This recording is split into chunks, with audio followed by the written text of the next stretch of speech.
on up to the stage. You are a contestant on the Classic Game.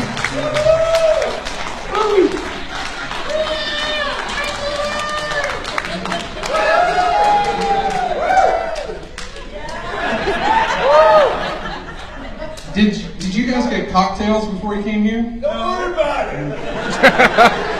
I'm not judging What's you. up? What's up? Go Cats! Yeah. Go Dogs! Way to go, not playing to the crowd. That will now be mine. That one's off, but you can choose this one right here. Yeah. Do you really need, can you hear me? You can hear me, right?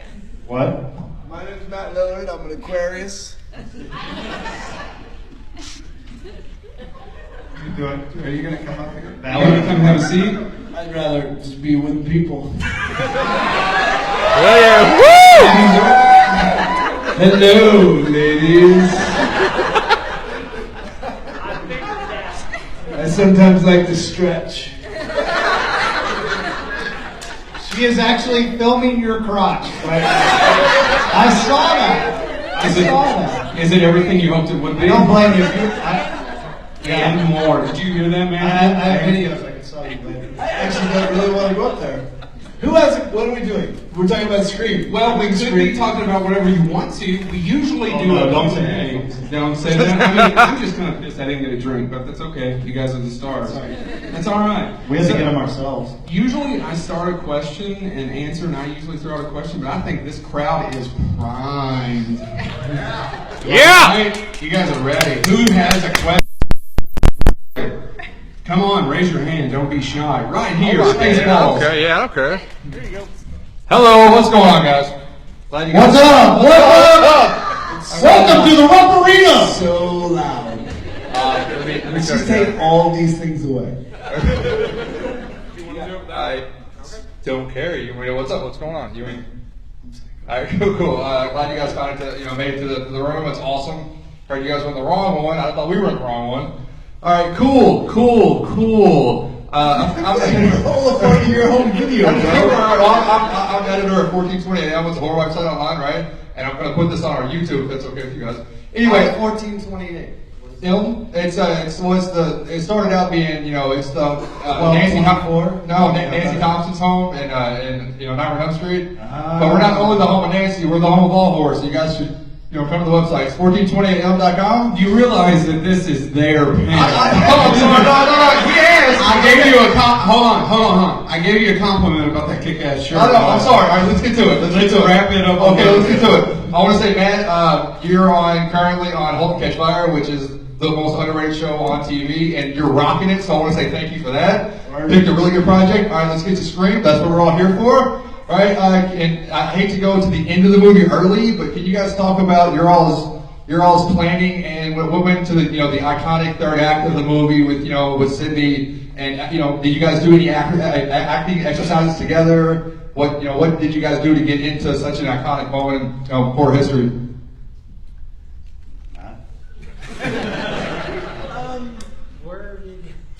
Look, I think that the great thing about that is that the first thing I want to say about Scream is that you have a bunch of people making a movie for all the right reasons. You have a bunch of people who are young and excited to be there and are not trying to make $250 million. They're trying to make a good movie, right? So from the casting on down, from Wes, from Kevin, from everyone, nobody had any expectation that Scream was going to be Scream. So there was never like this, I don't know. To me, the great thing about that moment is that we shot sequentially. We had a bunch of people that actually really cared about each other, and out of that came performances that Wes crafted in a way that kind of held the end of that movie. The thing you have to remember about Scream is that Wes had come off several movies that weren't actually great. He'd come off a lot of movies that had missed. It was with 2 stars of television shows, which at that time was not something that happened very often. And so there was this sort of, I don't know, kind of expecting film that overperformed. And we're all proud of it. It's a huge seminal moment, I think, collectively in everyone's lives, because we were young, and it kind of changed the trajectory of all of our lives. I mean, we're here today because of that film. So, I think it's important to remember that movie wasn't special until it released. And so you guys made it special, yeah, really. Honestly. That was kind of the only. I mean, the stuff at the end of the film was, I mean, there's a lot of stuff that leads up to it, and here Matt and I are, performing the first 2/3 of the movie, really sort of hiding, who we are. And so by the time we get to unleash that, we're dying to do it. You're sitting on playing a killer, trying not to play a killer, trying to turn the audience away from you the entire time, and then all of a sudden you get to open up this thing that is why I played the film in the first place, was to play this sociopath and to experience that. And so by the time we got to that point, I think I can speak for Matt, but I know I was salivating to get to those scenes that unveiled the evil behind these two guys. So that brought a lot of energy to it, and it's sort of in the same stroke Nev's moment to really sort of have it all come together, and everything she was trying to figure out came together in that instant. And it speaks to Wes, to help us construct those performances, and those, the director's job is immensely difficult. And as an actor, we think of, I'm thinking about one character and the mentality of that, and he's thinking about one character and the mentality of that, and same with Nev, and same with everybody else. And the director's thinking about everybody's mentality and emotions, and to bring it all to that moment. I think we were all just dying to get to it, and so to speak. And it was a blast. I mean, it was immensely difficult. It's high energy, high emotion, and I remember leaving with headaches from just the adrenaline of it. But Matt's right. None of us expected any of this. To be sitting here 20 years later talking about film, I've done 30 films, so there's none of them I'm talking about 20 years later. So it says a lot about, and I've seen this movie jump generations, even to, I have 15-year-old twins, and their friends are obsessed with the movie in the same way that, people that come up to me today and say, you were my high school crush, or I watched this movie when I was 6. Nobody has said that shit to me. I'm out. You were my high school crush. You literally dropped the mic. Next question. Thanks. Yeah. Yeah. Do I need this in here? Yeah, 100%. So, well, remember the late great Wes Craven. Word. Do you guys have any fun stories about Wes that behind the scenes that we don't know about? I think the funnest story is one that he told me. It's not one that I experienced necessarily. Oh, hey, welcome. Are you comfortable? handsome. Can we get you anything, sir? You are so handsome. Was I your high school girl? Oh my God. He told me that, I went to his house one time, which was this very cool mid-century modern place in the Hollywood Hills, and he started telling me this story, how in the 70s he used to answer the door naked. They were nudists, he and his partner at the time, and so people would come to have a meeting, and he would greet them at the door naked.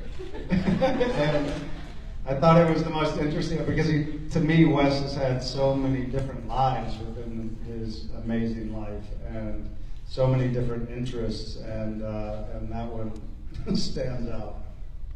No pun intended. I love the fact that he was an avid bird watcher. So he loved watching birds. So you look at the man that put together these horror films that have 30 years of horror films. And his favorite thing to do was to be with his wife and walk along and find raptors. You know, and that's sort of him. I mean, I will say that he, you know, if he walked into any room, this quiet stillness about him that was lovely. You know, and in all of the panic and all of the shit that happens in making a film, and certainly on the fourth film, you know, which was not like the first three, the process was very different. Hollywood's changed a lot since we've done the first one. And,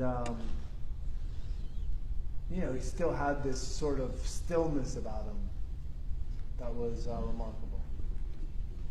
I don't think there's any of us that have ever worked with him, certainly not in our crew, that doesn't have anything to say but love. And, you know, you go back to the idea that, you know, as an actor, there are millions of actors, and you're floating in oblivion, looking for work and looking for jobs, and looking for ways to feed yourself and feed your family. And somebody swoops you up and changes your life, and sort of changes everyone's life on the crew, Kevin Williamson, like everything. And I think that the interesting thing about him is that, you know, he is always, to us, a mentor and somebody that, you know, was profoundly impactful in our lives. Well, you got the drink. Cheers to Wes. Cheers. No doubt. Right. Next question, please. Right there, sir. Yep, no, you? Yeah. He's right behind you. How was the auditioning process to being hired on to Scream? Yeah, I was auditioning for Skeet's role. Guess who didn't get that shit? They looked at me like, oh, you're never going to make out with Nev Campbell. They were like, you are obviously a killer. Yeah, because you were the killer too. I could have been your part. And it's a good role. It's funny, actually. This goes back to the West story. I auditioned, and the casting director said, "You're going to win an Academy Award one day." No, West said. Wes said that on Wes set. said. She said, "You're incredibly successful."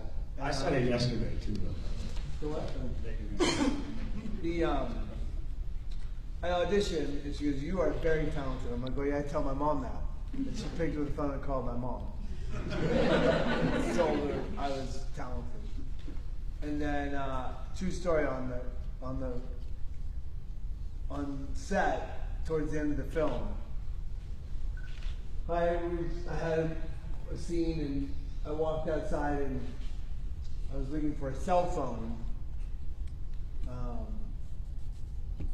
Or I walked outside, and Marianne, who's our producer, was talking to Wes, and I was like, "Oh, hey," and I walked up and said, "We were just talking about you." I'm like, "Oh yeah, really?" And they said, "Yeah, we were saying that someday you're going to win an Academy Award." And I'm like, "Oh, yeah, call and tell my mom and dad." So Wes found the only cell phone on set. Big, long fucking. Kids, you used to not be able to call things on your watch. And they called and told my mom and dad that I was going to win an Academy Award one day. And as you go through a career, and I think it's important that, you know, we ebb and flow. We are not always on the best of rides. We wish we were all Tom Cruise. But if you're a blue-collar, working-class actor, you have good movies and bad movies. You have great moments and bad moments. You have times when you work a lot and times when you don't work. And, you know, what is the thing that pulls you through to the other side? Are these little tokens of moments when you feel like you're good enough to continue? And that, for me, is a huge moment in my life where I was like completely validated. And as you have hard times, and you're like, I'm still a creative entity, I'm still an actor, and I still believe that I will win the Academy Award one day. You have these moments where, like, somebody like Wes Craven pulls you through. So it's just, I don't know what the question is. Well, for me, I went in really drunk, read some lines, and got apart. He has great abs, so guys with great abs always win. He just went in and smoked, right? I didn't say a word. No, it was, Wes is very supportive, so like, auditioning is the worst part of our business. It makes you want to quit every day. It's really difficult. It's not like performing. It's not like doing scenes, making a movie or a TV show. It's nothing like what we do. Imagine having to perform the kitchen scene like this, sitting here. Oh, got you, whatever it is. It's impossible in a room without the other people, without the objects, without everything that, you can bring to it in the reality of a film set. So it's incredible. And they need to get a job. And you want to get a job. And yeah, you're under a lot of pressure. Yeah. So it's no fun. But Wes had a way of making it feel incredibly relaxed. He understood the parameters that, and the limitations under which you were performing in that little room, and made it as comfortable as it could be. And there's nothing better when you're in a situation like that than, part of you is part of you is 10% aware of what you're doing. Part of you is, most of you is in the scene, but part of you is aware of yourself, and part of you is aware of what the response is. And to just catch out of the corner of the eye somebody, Wes, like nodding his head and, like, yeah, this is right, meant the world. And I had done another film for him several years after that, and had to go in to test with the actress who was in the film, and it was the same thing. And so he made it very easy. But so that was that experience. Sweet. Next question right here. Right now, you ma'am, right there. Put your hand up and stand up. Well, you can put your head down now. I heard that a lot of some of the really cool scenes were ad-libbed or were actually an accident. Like when Billy hit Stu with the phone, that was actually an accident. Wes Craven liked it and kept it. And I also heard you as Stu, man, you came up with something like you ad-libbed. I heard a couple of your lines, you might not even remember, but like your mom and dad's gonna be mad at you and Houston is a problem. Like some of those things that just are really funny and like withstand the test of time, that you kind of ad-libbed that kind of stuff. And is that true? And if it is, how do you have the kind of confidence to do that in front of somebody like Wes Craven? I don't remember how much was ad-libbed and what wasn't, to be honest. I mean, some of it just seemed so, organic to the making of it. I mean, a lot of that stuff is, you're the one creating it. The writer wrote it, the director's directing it, but you're the one. I mean, I've always felt like it was my job when I step on a film set to know more about the time period, the person, every aspect of, in this case, sociopaths and their behavior and, all that. My research, I want to do so much of it that I'm telling people how that person should behave and why I'm doing certain things. And, good directors obviously have a lot to lend to the equation. But I don't remember sort of, what was, 20 years later, what was actually written in the script and what was, occasionally he probably remembers. I remember every line I came up with. I believe I am owed money.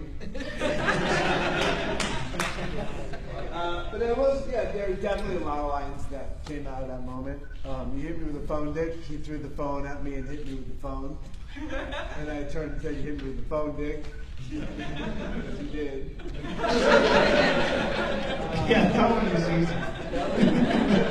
Then they gave us freedom. Like there was that thing where you were on a fever pitch and going, and you do take, and they just keep shooting because you're like on this really high energy thing. And then on top of that, your accent is awesome. I want to take your accent and put it in my pocket and carry it with me. It sounds a little weird, but We'll record her on yourself. And she'll be in the phone. Next question. we're coming back to the mic. In the back. I'm going to the front first. Okay. Try not to work you too hard. Oh, out of the movie, was there a particular scene that was your favorite, whether because you had a great performance or some other element that made it your favorite? What were your favorite scenes in the film? Every scene that Skeet is in is my favorite. Look how handsome he is. He's super dreamy. Guys, on a scale of 1 to 10, who thinks Skeet's a 10? You guys, such... Thanks, that was humiliating. Yeah. I'm just gonna walk around here. What was your favorite scene, Matt? My favorite scene at the end. I mean, the last 30 minutes of the movie were my favorite parts. And then the first opening sequence with Drew is, I think, terrifying. I think that what happens in that first 20 minutes sets up the entire film, and then you kind of have a boring movie until the end. In my opinion. Yeah. Yeah. I mean, I think there's a lot of, I love filmmaking. I love the sort of like the way things get done. You know, I mean, I'll never forget having to climb into that second story window into her bedroom and, you know, sort of just thinking like, oh, I wonder how that's going to be when I get on set. Like, how are they doing this? And then you get there and there's like a platform built on the side of the house that you literally squat down on under the window and then like, oh, act like you climbed up the side of the house. So all those little things make, like, you know, kind of every scene fun. In terms of You had sex with Nev Campbell, right? Is that what happened after that scene? No, that was later that night. Unbelievable. Right at the start of your romance. By the way, I dated Nev Campbell for like 3 years after the film. I got back at him. He won. I did. You won. I'm still winning. But yeah, I think the ending, to answer your question more specifically, was, you know, like I said earlier, it was a chance to really play what these guys truly were. So that was a lot of fun. Okay, next question. Right there in the back. You had spoken about that it was actually in sequence, which I understand as rarity to actually shoot film in sequence. Just the end sequence, just from the beginning of the party to the end of that section is all that. Only that part's in sequence. Oh, okay. I was just going to ask if that helped you to develop your characters. Sorry, misunderstood that. Well, I mean, they shot the beginning of the film first because of Drew's schedule, and then we kind of bounced around quite a bit in the film. But yeah, the ending was in sequence because of I think the blood and all that. You know, there was no way to really sort of keep continuity on that stuff if you bounced around. If you just shot room by room, which you typically do, you would shoot all the scenes in one part of the house and then go to the other part. So they just kept it sequential for ease and for continuity's sake. And it helped us a lot, for sure. Okay, next question. Oh, right over here. It's okay. I got it. Thank you, sir. We're paying him. Okay, so I'm getting paid. I just wanted to say this since I was 7 years old. You guys are really hot. And mainly Steve. I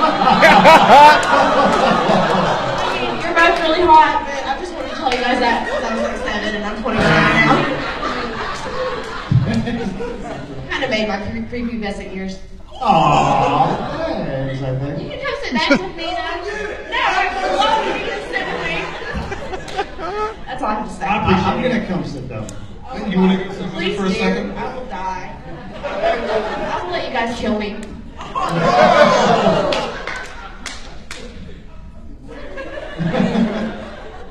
That was fascinating. Was there a but question in there? But there was more of a statement. There wasn't a question. You're so hot, prepubescent me.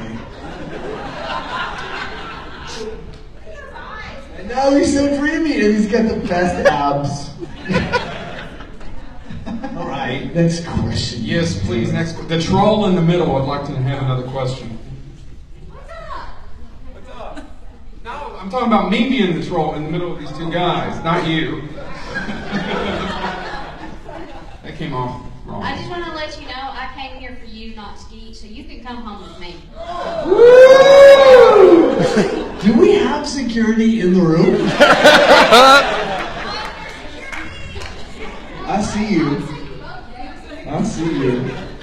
There is, again, no question there. That is not a question. Does anybody have a question? I appreciate it. I will say this. Thank you. So the big question I have is, so when you first got the scripts, did, as the other people were acting with you, did they know that y'all were the killers, or did y'all just know? Okay, so they did know the whole time. Okay, gotcha. Cool. Yeah, everyone. Although these days they don't really. I think now they hide it a little bit, but you know, I don't buy into that. Hollywood takes itself real seriously now.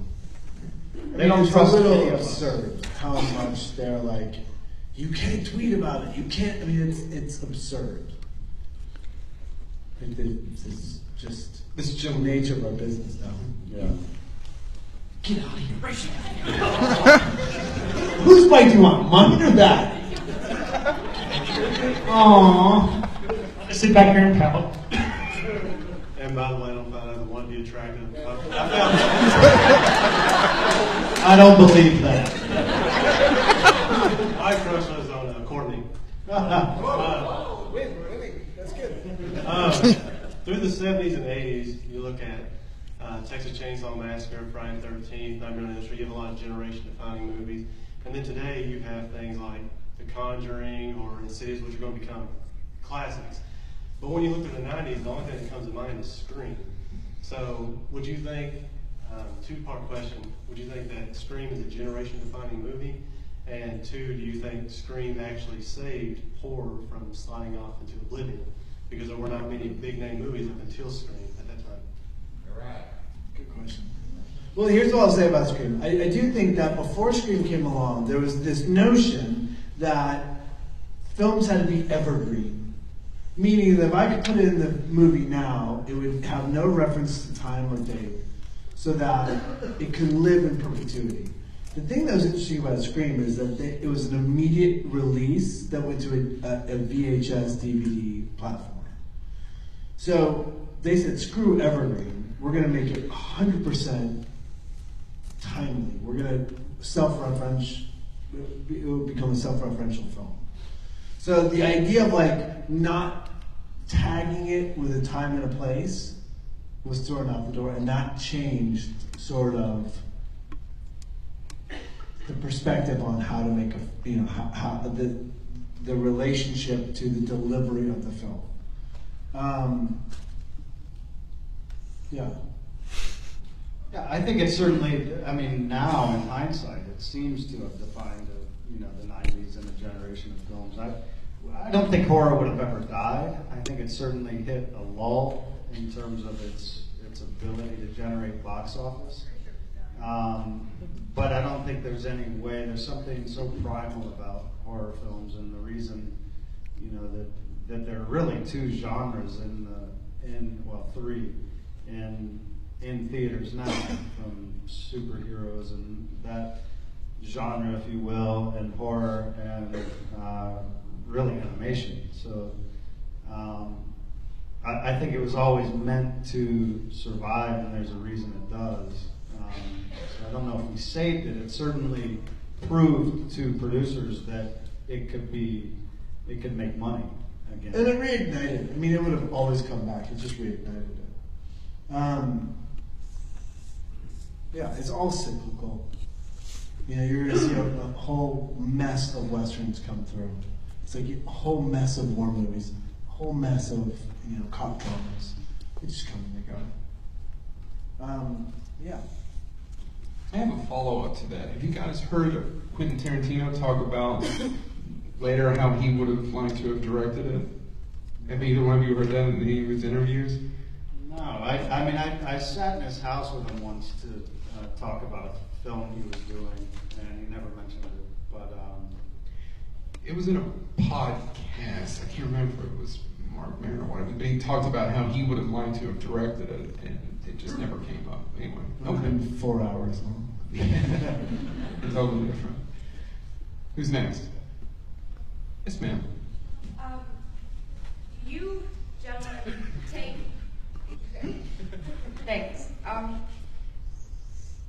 playing in different movies, do you guys take different characters and evolve the character that you're specifically working on in one film?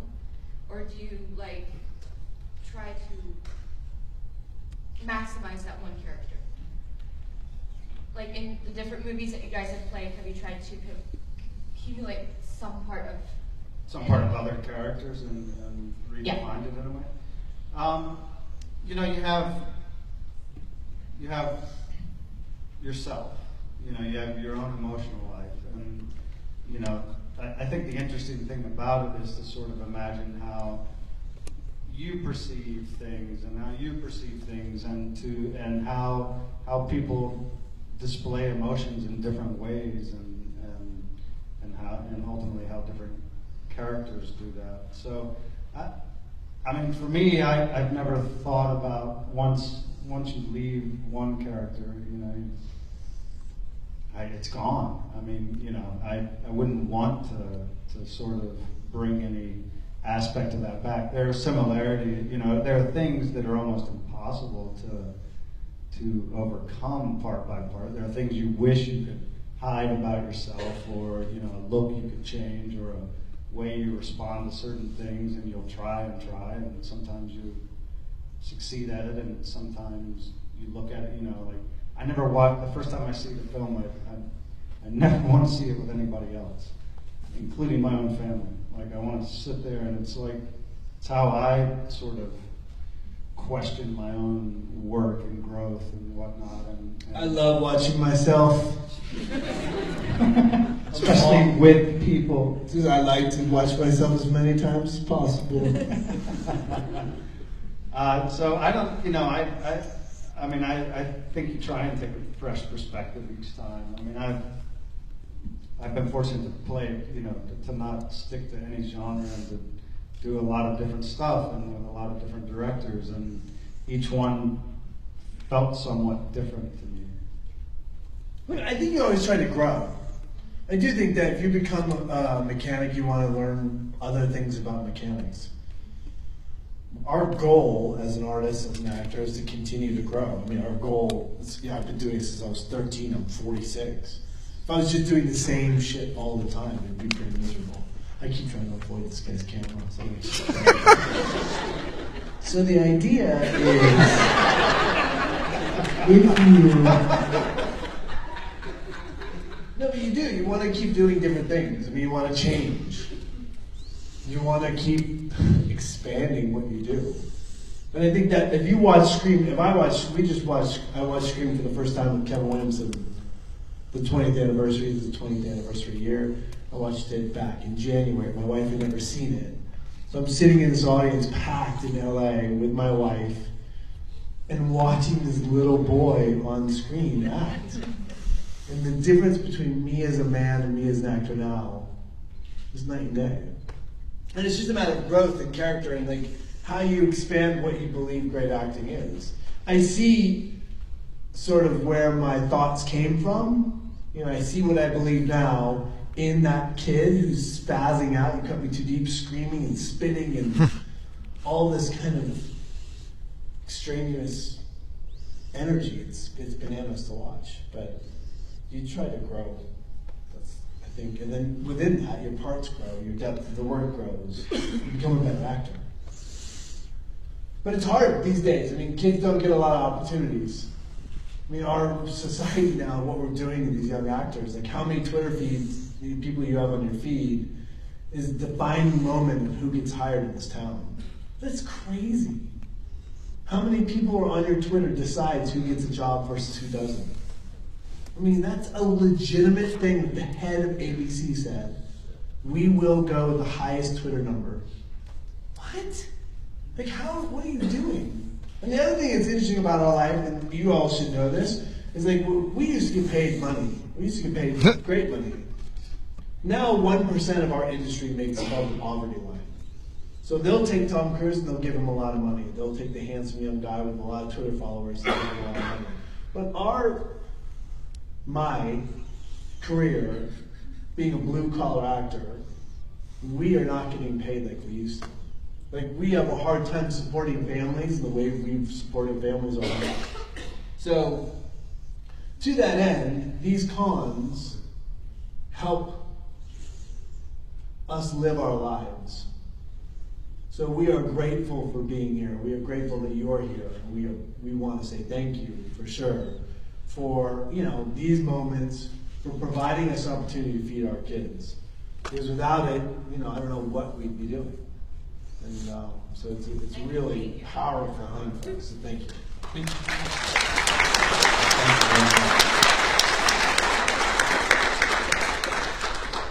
Next question.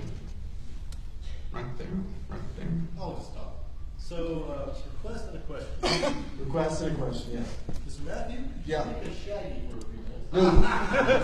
I'm not a dancing monkey. No, I won't. It's weird. Will you get up and dance the jig for a few minutes? And number two, I know you guys were Ghostface. Did you guys ever get the chance to actually put on a costume? I know someone else played him for most of the movie. But Yeah, I'm fully grown adult male, and he's miniature. So, God only gives you so many gifts. So if you're tall, you're never handsome. But if you're handsome, you're never tall. We only played it. We were only in the costume once, which was at the party scene at the end. Yeah. Which I didn't realize until recently that we really In almost the same. did the same same night, scene, yeah. but different camera angles. And then I won't do Shaggy. But if you were a kid and I think there's if there's a little kid that comes over to my booth, I'll do it forever. Next question. Yeah, next question. Yeah. Are there any directors you would like to work with, and any actors or actresses that you would really like? Sure. Every one of them. I mean, honestly, except for Uwe Boll, who I've already done a movie with him. I don't need to do that again. That's done, yeah. Yeah, absolutely. I mean, there are lots. There are a lot of newcomers. There are a lot of, Spielberg. I did a series for him, but he just produced it. He didn't direct it. I think it'd be great to see what he's like, see what he brings out. Yeah, there are a lot. I do think that, look, it's a great question, but the truth of the matter is, like, what you want to work with is somebody who inspires you to better it. You want to work with somebody who's fully engaged. I mean, you can work with director A who's been around for 100 years and you consider successful and famous and all those things, and they can be burned out and bored. You can work with one of my favorite movies I've ever done was a kid named George Remus, who did Like Crazy, which launched Jennifer Lawrence, which launched, it's a great film. But like his first movie was one of my favorite films I've ever done. So you want to work with youth, exuberance, great talent, like those are the things, right? And then all of a sudden somebody comes along like a, typical Woody Allen. Would I want to work with? Well, sure. I mean, I just did David Lynch's series. I'm on Twin Peaks. It comes out in January. Nice. Awesome. So I would never have said I want to work with David Lynch. One of the great experiences in my life. So it's everyone with a good job and a great script and a good part you want to work with. Unfortunately, those are the parts they don't pay you for. If everyone wants to do that job, guess what? They don't have to pay you. Not to talk about money. That's so crass. Next question. I feel like we're getting we're getting close. Just a couple of more. Now, is this a question or a statement? I'm going to shove it and keep getting away from her. It's like the peak of my existence right now. Do y'all have a favorite kill in the movie? Kill? Yeah, like you killed somebody because you were killed. It's not real, right? You know that? This is not a real moment. Like as a viewer? Well, either. Drew Barrymore is like one of the great horror film opening sequences of any movie ever. The Drew Barrymore murder is like incredible, I think. It sets the tone for the entire film. And it's patient. It's a 10-minute scene, 12-minute scene. It's ridiculous. It's unbelievably well crafted. Yeah, I would say that's definitely. Yeah, right? Yeah, bro. Go ahead. Sure. How you doing? How did you feel when the sequels came out to Scream? Super bummed. Beetlejuice. Less boring. Super bummed I died in the first one. Because there's nothing like sequel money, right? I don't want to keep talking about money, but it wouldn't have been bad. Wouldn't have been bad. Kevin Pollak says it all the time. There's no money like sequel money. It's supposed to be in Scream 3. Does anyone know this story? Yeah. So Please tell us. So Kevin Williamson had written a script for Scream 3, and the plot of it was that I was running high school kids to kill kids in high school, and then Columbine High School happened, and they pulled the plug on the whole film, and they changed the script. I was supposed to be the murderer mastermind in Scream 3. Did not know that. Let's see, we got one right here, and then one more, and then we're kind of done. Just one quick question. Whenever you were preparing, what psychopaths or what characters, and like how long did you have to prepare for the film and get yourself? Who is talking right now? Me. Oh, hey. The other half. I like to see you, but okay, good. Not as good as yours. I read about as many of them, John Wayne Gacy in particular. I kind of read about as many as I could, and then I remember I had 2 rooms in the hotel, connecting rooms, and one I built as Billy's room, and the other one I would just sleep in. And so weird. It was, and it was like, because I was 26 when we made that movie, trying to, figure out a 17-year-old nutcase. And so I was working on a movie literally up until the day before I flew to San Francisco and drove up to Napa Valley to shoot. And I was playing the Second Coming of Christ, Chris Walken and I, and playing a guy where I was, my research was hanging out with Jesuit monks and figuring out spiritual wholeness and goodness, and then literally the next day was having to figure out Billy Loomis. And so I had a couple days before I had my first bit to shoot, and I went to the mall and I bought every rock poster and crazy poster I could find, and black lights and all this stuff, and set up this room as this teenage kid, and kind of would meditate, if you will, in that room, and read these books on different killers, and then have to go to work and pretend like that wasn't him at all until the end.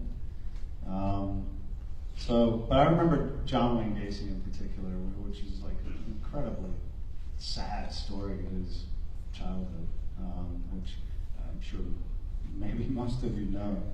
But why do you assume that? Well, because they all look very nice. They are very nice. She wants to know, if we'll kill her.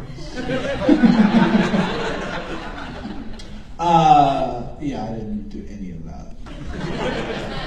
I was like, how can I make the best face and say the line the weirdest? Our last question. No pressure. You're already screwing it up. Okay, so what are your thoughts on the Scream TV show, and do you all think you'll ever be invited to be on it? I can't believe we haven't been invited yet. I haven't been invited. Have you? Like, what No, does I it haven't. take I to haven't get seen invited it to yet. the show? Huh? That's weird. A little bit. Have you haven't seen it? Have you seen it? We haven't seen it. Yeah, it's just not. It's like watching somebody make love to your ex-wife. No thanks. I don't have an ex-wife. I just made that analogy up. That made me look weird. I apologize to the young lady on that side. That's a weird analogy from anime. All right, one more question, because I can't end on the TV show. No, you have had your opportunity. Yes, ma'am. Go ahead. For you, most of your roles, you bring some sort of comedy to them. Even like 13 Ghosts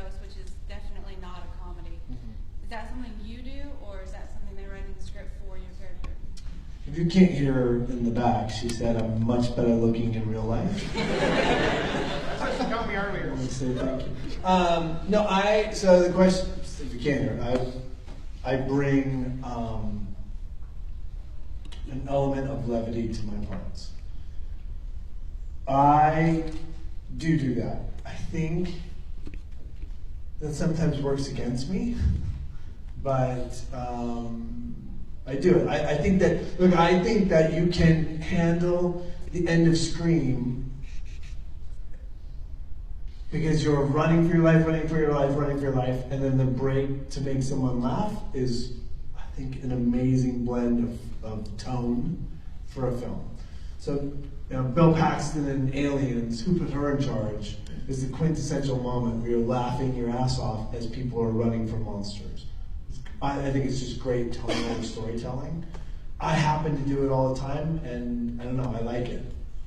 I think that I also act a lot of times with energy, and I think energy is conducive and people are drawn to it. And I think that a lot of times out of the energy I make things funny, and that's not always a good thing. It's actually an Achilles heel of mine. But again, I was going to say thank you. Go ahead. No, go ahead. Go ahead, say what you're going to say. Do you have any questions? You ask the last question. Actually, I had a Yuba Bowl question for you and miracles. Actually, I want miracles, but that's okay. No, ask you. We stole your whole thing. You did not steal crap. Nobody came here to listen to me. So, what's your best story about Yuba Bowl? Crazy story. Go. Oh, you've got a couple, don't you? So many. I just don't think anyone cares. Yeah, we care. Yeah. Do you all know who that is? Yes. So Uwe Boll was training to beat the shit out of critics while shooting the movie I did. I was in a movie called In the Name of the King, a Dungeon Siege Tale, which somebody made the list of the 100 worst movies ever made, and we were like 12. That's how bad that film is. And he was training during the making of the film to challenge the reviewers who had given him bad reviews on his previous films to boxing matches. The thing about Uwe Boll is that he boxed with the German National Army. And then he challenged people to box, but they challenged lighter, smaller people than him. So not only was he a professional boxer, but he challenged internet geeks who were smaller and lighter than him. And he beat the crap out of them. Absolutely. You can go on YouTube and watch it. Yeah, that's just not a good person, right? No. Is that like, you're not supposed to do that? Like, that's bad. That's bad community. I will say, though, I love him. He's funny. He's super charming. If he was here right now, you'd fall in love with him. He's funny and charming and sort of electric and crazy. Okay. We'll end there. Let us thank our guests. Thank you. You're going to be here all weekend long. Please stop by your table. Thank you so much.